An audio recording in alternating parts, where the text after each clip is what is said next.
అరే జనాలకి హలో అని చెప్పు. యాక్షన్ అంటే చెప్పాలి, తప్పదు. నేను కట్ అనేదాకా చెప్పు. యాక్షన్. రోలింగ్ కూడా అనేసారు. అందరికీ నమస్కారం. సినిమా చరిత్రలకు తొలి సంతకమైన దర్శకులకు, ఈ వేదికపై ఉన్న దర్శకులందరికీ నమస్కారం.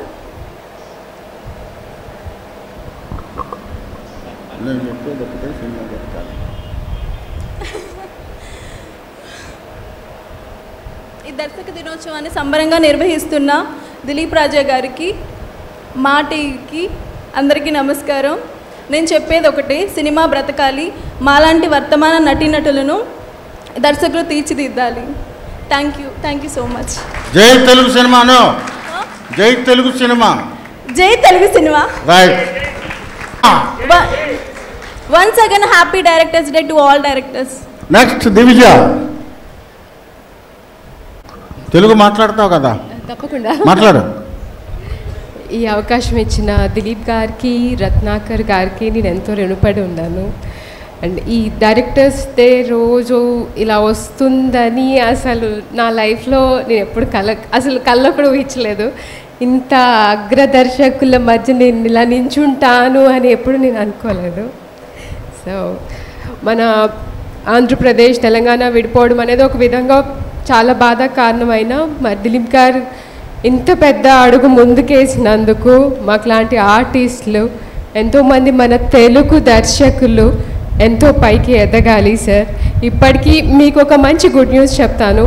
నేను ఎప్పుడు నార్త్ ట్రావెల్ చేస్తూ ఉంటాను, ఉత్తరాఖండ్, హిమాచల్. అక్కడ వాళ్ళందరూ ఓపెన్గా చెప్తారు, మాకు మా నార్త్ సినిమాలు మాకు నచ్చవు, మీ సౌత్ సినిమాలు అంటే మాకు చాలా ఇష్టము. నేను రెస్టారెంట్స్లో కూడా మన సౌత్ సినిమాలు వాళ్ళు డబ్ చేసుకొని ఎప్పుడు 12 hours మన సినిమాలే నడుస్తాయి. చాలా ఓపెన్గా కాశ్మీర్, ఉత్తరాఖండ్, హిమాచల్ ప్రదేశ్, బీహార్ వీళ్ళందరూ మన సినిమాలు చూస్తారు. సో మనం చాలా గర్వపడాల్సిన విషయం ఇది. మరి మన దర్శకులు అందరూ చాలా పైకి ఎదగాలని, మళ్ళీ మన తెలుగు హీరోయిన్లు ముందుకి రావాలి, వాళ్ళు కూడా చాలా ఎత్తుకు ఎదగాలి అని, ఒక సావిత్రి గారి లాగా, ఒక శ్రీదేవి గారి లాగా మళ్ళీ ఆ రోజులు రావాలని నేను ఎప్పుడూ ఆ దేవుణ్ణి ప్రార్థిస్తాను. అండ్ మీరందరూ ఎంతో ఎదిగారని నేను ఎప్పుడూ ప్రార్థిస్తాను. ఒక డైరెక్టర్గా వాళ్ళు పడే కష్టము, ఒక ఆర్టిస్ట్గా నేను వాళ్ళతో చూసినప్పుడు నేను చూశాను. పొద్దున్న నుంచి సాయంత్రం దాకా కాదు, దాని తర్వాత కూడా రాత్రి వాళ్ళు ఎప్పుడూ ఒంటి గంటకు కూడా పడుకుంటారు, కానీ 2 గంటలు పడుకుంటారు. వాళ్ళ నిద్ర కూడా సరిగా పోలేరు. వాళ్ళు ఎప్పుడు ఆ టెన్షన్లో ఉంటారు. అంటే సినిమా అయిపోయిన తర్వాత కాదు, రిలీజ్ అయ్యేంత వరకు ఆ టెన్షన్ పెట్టుకొని, మేమంటే చేసేసి ఇంటికి వచ్చేస్తాము, బట్ ఆ tension.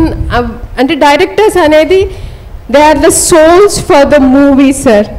You are really great. Actually మీరున్నారు కాబట్టి మేమున్నాం, మీరు లేకపోతే మేము ఆర్టిస్టులం లేము actually. So thank you so much. Dasari గారు అంటే నాకు చాలా ఇష్టం. ఆయన చూడలేకపోయినందుకు నేను ఎప్పుడు చాలా బాధపడుతున్నాను, ఉంటూనే ఉంటాను. బట్ ఈరోజు ఆయన మీద ఉన్న ఈ అభిమానం వల్ల ఈరోజు ఈ అవార్డు దొరికిందని నేను అనుకుంటాను. And thank you so much. Tenali, నేను నా పుట్టింటికి వచ్చినట్టు అనుకుంటాను ఎప్పుడు. ఆంధ్ర అమ్మాయిని, ఏలూరు అమ్మాయిని, బట్ హైదరాబాద్ వెళ్ళిపోయాను. పుట్టింటికి వచ్చినట్టు అనుకుంటాను. I love Tenali so much. Tenali అంటే నాకు చాలా ఇష్టం. నేను ఇక్కడ వచ్చిన తర్వాత కూడా 3-4 years బ్యాక్ వెంటనే నా 2 movies రిలీజ్ కూడా అయిపోయాయి. మీ ఆశీర్వాదం నాకు ఎప్పుడు కావాలి. Thank you. Thank you. ఈ అమ్మాయితో డబ్బింగ్ చెప్పించాలంటే చాలా కష్టపడాలని అర్థమైంది. ఆ అమ్మాయి తెలుగు లిప్ సింక్ కూడా కాదు. సరే, ఈ డబ్బింగ్ ఆర్టిస్ట్ ఉంటారు, వాళ్ళు చెప్తారనుకోండి, అది వేరే విషయం. ఆ అమ్మాయి the way how she spoke here, దర్శకుల్ని మమ్మల్ని ఎంకరేజ్ చేయండి అని అడగటం, చాలా మా దగ్గర అయ్యేలా మాట్లాడింది. Very nice. Thank you.